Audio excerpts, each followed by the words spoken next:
Hello बच्चों, this is the lecture number second, chapter number 2 solution. बेटा पिछले lecture में हमने जो पढ़ाया था आप लोगों को, वो हमने पढ़ाया था कि सॉल्यूशन क्या होता है। तो सॉल्यूशन के बारे में हमने ये बताया था कि जब दो या दो से ज्यादा कंपोनेंट को आप मिलाओ और वो कंपोनेंट केमिकली नॉन रिएक्टिव हो और होमोजेनियस मिक्सचर फॉर्म करते हो तो हम उनको बोलते हैं सॉल्यूशन। सॉल्यूशन के अंदर हमने आपको दो चीजें बताई कि दो टर्म्स होती हैं, the first one is solute, the second one is solvent. तो सॉल्यूट क्या होते हैं बेटा? The component which are present in lesser amount in that of solution is known as solute. The component which are present in large amount than the other component in solution is known as solvent. और solute और solvent को मिलाकर हम जो बनाते हैं that is known as solution. इन सारी चीजों को पढ़ने के बाद हम बात करेंगे on the basis of their component. On the basis of their component जो क्लास 12 के अंदर हमें पढ़ना था that is known as on the basis of the number of component. जो solution है generally they are known as binary solution. On the basis if there are three component there is a ternary solution. If there is a four then it is a quaternary. Now we discuss the types of solution. So types of solution is basically based on the physical state of solvent. अगर हम बात करेंगे कि physical state of solvent में, तो नया topic जो start करेंगे आपको हमने बताया था on the basis of the physical state of solvent solution are classified into 9 categories. First one is solid plus solid. If there is a solid is a solute and solid is a solvent. We have taken an example of alloy. Solid in a liquid. We have taken an example of sugar in a water. If we take about the solid in a gas, we have taken an example of hydrogen gas is absorbing PT and PD. Now this is a second category. There is a liquid solution. Here is a liquid is a solvent. So solid, if we mix a solid in a liquid, that it is an example of salt solution. If liquid is dissolved in liquid, that is a example of alcohol in a water. If there is a gas in a liquid, that is an example of aerated drink or a soft drink or soda. वहां पर CO2 gas dissolve होती थी, ये बताया था. Then third part is when a gas in a solid और a gas in a liquid और a gas in a gas. So we have taken an example gas in a gas, that is a mixture of gas like nitrogen और oxygen is mix with each other in the atmosphere.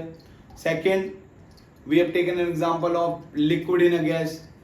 Liquid in a gas, we have taken an example of liquid in a gas. So this is an example of chloroform in a nitrogen gas, and the solid in a gas, this is an example of camphor in nitrogen gas. So this is the all about the last lecture, video number 1. अब बेटा हम second video के बारे में बात करेंगे और second video में हम जो पढ़ेंगे वो आपको ये बताएंगे कि आपने दो टेक्निकल टर्म्स पढ़ ली, एक पढ़ा सॉल्यूट, एक पढ़ा सॉल्वेंट. तो जनरली सॉल्यूट को आपने ये पढ़ा कि भाई जो सॉल्यूट होते हैं, जो सॉल्यूशन है वो दो लोगों से मिलकर बने हैं, एक बना है सॉल्यूट से और एक बना है सॉल्वेंट से. सही है भैया? अब बात आती है सॉल्वेंट. तो किसी भी सॉल्यूशन का मतलब क्या पॉसिबिलिटी होगी, क्या बनेगा? तो बेसिकली वो टोटली डिपेंड करेगा सॉल्वेंट पर, नेचर ऑफ सॉल्वेंट पर डिपेंड करेगा कि किस तरह का सॉल्यूशन बनेगा. अगर वो लिक्विड है, सॉल्वेंट इज अ लिक्विड, तो सारे सॉल्यूशन क्या बनेंगे? लिक्विड बनेंगे. अगर सॉल्वेंट हमारा सॉलिड है तो सारे सॉल्यूशन कैसे बनेंगे? सॉलिड सॉल्यूशन बनेंगे. अगर हमारा सॉल्वेंट कैसा हो बच्चे? गैसियस हो, तो जितने भी सॉल्यूशन बनेंगे वो सारे कैसे होंगे? गैसियस होंगे. इतनी बात क्लियर है? तो सॉल्वेंट की बात करेंगे तो सॉल्वेंट हमारे बेटा दो तरीके से पाए गए. एक कहलाया जाता है एक्वस सॉल्वेंट और दूसरा बोलते हैं बेटा नॉन एक्वस सॉल्वेंट. अब आपको वर्ड से ही पता चल रहा होगा बेटा एक्वस और नॉन एक्वस.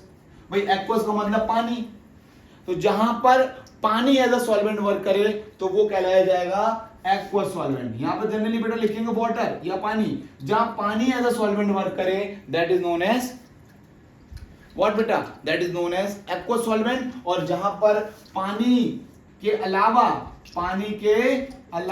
अगर पानी के अलावा कोई दूसरा सॉल्वेंट हो तो वो कहलाया जाएगा नॉन एक्वस सॉल्वेंट.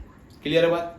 फिर बात करेंगे बेटा कि आपको ये पता होगा कि जब भी हम कोई सॉल्यूशन बनाएंगे तो उसमें सॉल्वेंट आपका एक ही होगा। क्या होगा? आपका सॉल्वेंट हमेशा एक ही होगा, मतलब सॉल्वेंट आपका एक ही होगा, ये याद रखिएगा, एक ही होगा। सॉल्यूट कितने भी हो सकते हैं, सॉल्यूट कितने भी हो सकते हैं। जैसे अगर मैं बात करूं, हमारे घरों में क्या गर्मी चल रही है, इस समय गर्मी का मौसम है तो गर्मी में हम शिकंजी बनाते हैं, तो कितने भी बने, ये तो लिख लो भैया कितने भी बने। और अगर हम बात करें गर्मी चल रही है तो शिकंजी बना रहे हो, तो शिकंजी बनाने के लिए क्या करेंगे बेटा? शिकंजी ऐसे लिखो, शिकंजी। तो शिकंजी बनाने के लिए क्या करते हो आप? NaCl लेते हो, शुगर लेते हो, लेमन जूस लेते हो और वाटर लेते हो।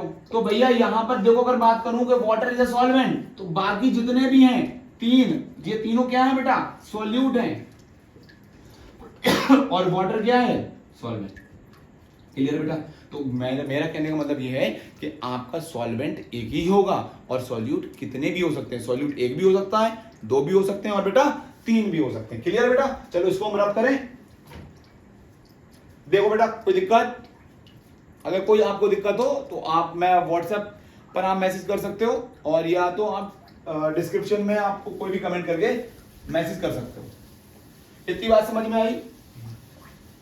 बहुत ही बढ़िया। चलिए बेटा, तो आपने ये पता चल गया आपको कि भाई जो सॉल्वेंट है वो एक ही होगा और जो सॉल्यूट है बच्चे वो कितने भी हो सकते हैं, एक भी हो सकता है, दो भी हो सकता है, तीन भी हो सकता है। अब और बात करेंगे तो यहां पर जो सॉल्यूशन है उसको हम डिस्क्राइब करेंगे टू टेक्निकल टर्म्स में। एक होता है क्वालिटेटिव और सेकंड इज क्वांटिटेटिव।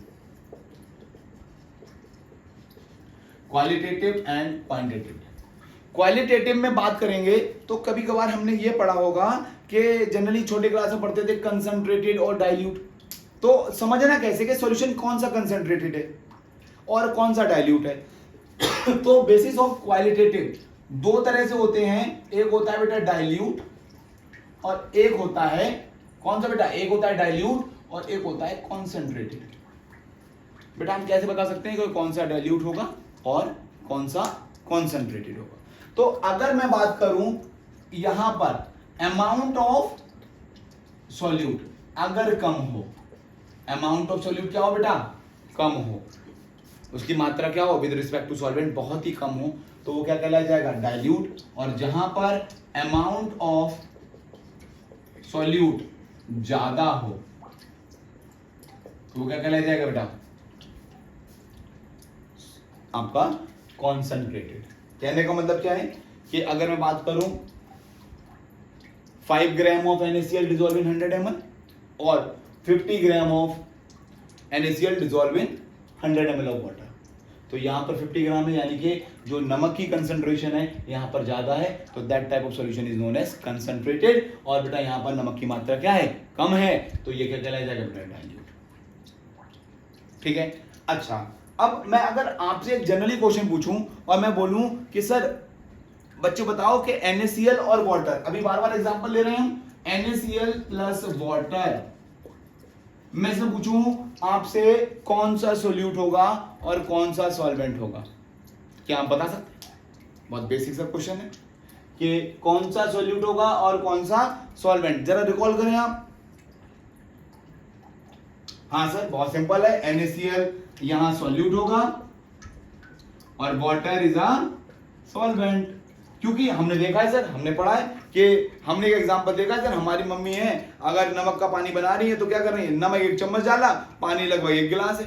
तो सर जो कम आपने पढ़ाया, जो कम होता है वो सॉल्यूट और जो ज्यादा होता है वो क्या बताओगे बेटा? सॉल्वेंट। क्या आप 100% सही है? मेरे हिसाब से आपने यहां तुक्का मारा और बैठ गया बिल्कुल ठीक। कभी कभार किस्मत साथ देती है, जब आप कोई भी कंपटीशन में आप बैठते हैं, पार्टिसिपेट करते हैं, तो कभी कभार जो भी हम तुक्का मारते हैं वो भी सही जाता है। कभी कभार किस्मत इतनी अच्छी होती है कि हमें आता हुआ क्वेश्चन गलत हो जाता है। तो ये छोटे छोटे कंसेप्ट्स हैं, उनको ध्यान रखिएगा कि NaCl प्लस वाटर मैं बता रहा हूं तो इसमें कौन सा सॉल्यूट? तो आपने बताया सर ये सॉल्यूट, ये सॉल्वेंट। फिर मैं बात करूं NaCl प्लस वाटर का ही एग्जांपल लेता हूं बेटे, मैं यहां बोलूं दिस इज अ 10 ml और दिस इज अ 100 ml। तो सर आपने आपके अकॉर्डिंग डेफिनेशन जो बात की गई कि कौन सा सॉल्यूट एंड कौन सा सॉल्वेंट, जो कम मात्रा में पाया जाता है वो सॉल्यूट सर, ये ज्यादा मात्रा में है तो ये सॉल्यूट, ये सॉल्वेंट। तो आपने कहा सर ये सॉल्यूट, मैंने कहा बेटा बिल्कुल सही, आप बहुत सही हो। और फिर मैंने बोला ये बेटा सॉल्वेंट, तो आपने भी कहा बेटा सर बिल्कुल सही बात है सर, ये भी सॉल्वेंट होगा। बिल्कुल मैं आपकी आप बात से एग्री कर रहा हूं। बट अगर मैं एक एग्जांपल दूं कि NaCl प्लस वाटर में NaCl है 10 ग्राम और वाटर है 100 ml, अब मैं पूछूं आपसे which one is solute which one is solvent, तब आप क्या बताएंगे सर? NaCl ये 10 है, ये 100 है। जब तक नहीं बता पाएंगे कि कौन सा सॉल्यूट है कौन सा सॉल्वेंट है, जब तक आपको क्वांटिटी जो यूनिट होगी वो बिल्कुल सेम ना हो, या ग्राम में है या ml है, तो आप जज नहीं कर सकते which one is solute which one is solvent. और आप जब तक नहीं बता सकते जब तक आपको सॉल्यूट और सॉल्वेंट की क्वांटिटी पता नहीं होगी, और वो क्वांटिटी कैसी होनी चाहिए? सेम। अगर ग्राम में है तो दोनों ग्राम में हो, लीटर में है, ml में है तो ml में हो, जैसी भी क्वांटिटी दे रखी होंगी उस हिसाब से। अगर 1 ग्राम और 1 ml में है तो आप डायरेक्टली ऐसे नहीं बता सकते, तो इसको आप कैलकुलेट करने का अलग मेथड है। जैसे आप अगर डेंसिटी की बात करें विद रिस्पेक्ट टू वाटर, तो अलग अलग तरीके से आप डेंसिटी ऑफ वाटर के रेशियो के हिसाब से भी आप बता सकते हो कि कौन सा सॉल्यूट और कौन सा सॉल्वेंट होगा। ठीक है बच्चों, तो अब हम इस लेक्चर को बाइंड करते हैं और नेक्स्ट वीडियो लेकर आएंगे आपको next topic that is concentration terms, और कंसंट्रेशन टर्म्स को हम बहुत आसानी से बहुत अच्छे तरीके से पढ़ेंगे। थैंक यू बेटा।